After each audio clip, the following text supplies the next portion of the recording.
சப்பாத்திக்கு என்ன side dish பண்ணலாம் அப்படின்னு யோசிச்சுட்டு இருக்கீங்கன்னா, உங்களுக்கான டிஷ் தான் இது.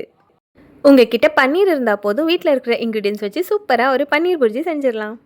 நான் ஒரு பேன்ல பட்டை, கிராம்பு, ஏலக்காய் வதக்கிட்டு, குட்டி குட்டியா கட் பண்ணி வச்சிருந்த ஆனியன்ஸும், கிரீன் சில்லிஸும் ஆட் பண்ணி நல்லா வதக்கிட்டேன். அதுக்கப்புறம் அதில ஜிஞ்சர் கார்லிக் பேஸ்ட்டும் ஆட் பண்ணியாச்சு. அப்புறம் தக்காளியும் போட்டு நல்லா வதக்கி எடுத்தாச்சு.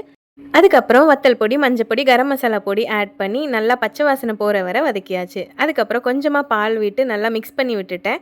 இந்த மாதிரி துருவி வச்சிருந்த பன்னீரையும் அதில் ஆட் பண்ணி நல்லா மிக்ஸ் பண்ணியாச்சு. அதுக்கப்புறம் நமக்கு கிரேவி என்ன கன்சிஸ்டன்சியில் வேணுமோ அதுக்கேற்ற மாதிரி பால் ஆட் பண்ணிக்கலாம். கூட குறைய நமக்கு எவ்வளோ வேணுமோ அதுக்கேற்ற மாதிரி ஆட் பண்ணிக்கலாம். 2 டேபிள் ஸ்பூன் பட்டரும் ஆட் பண்ணியிருக்கேன். இது ஒரு சூப்பரான ஃப்ளேவர் கொடுக்கும். அதுக்கப்புறம் கையில் கொஞ்சம் கசூரி மேத்தி எடுத்துக்கணும். அதை இந்த மாதிரி க்ரஷ் பண்ணி மேலே போட்டுறணும். இதை நல்லா மிக்ஸ் பண்ணி கொஞ்சம் நேரம் மூடி வச்சிடணும். அப்புறம் படபடான சப்பாத்தி ப்ரிப்பேர் பண்ணி நம்ம சைட் டிஷ் ரெடி பண்ணோம்ல, அது கூட வச்சு சூப்பராக ஒரு சப்பாத்தியும் பன்னீர் புர்ஜியும் சாப்பிட்டு இன்றைக்கி டின்னரை முடிச்சாச்சு. இந்த ரெசிபி உங்களுக்கு பிடிச்சிருந்தா ட்ரை பண்ணி பாருங்கள்.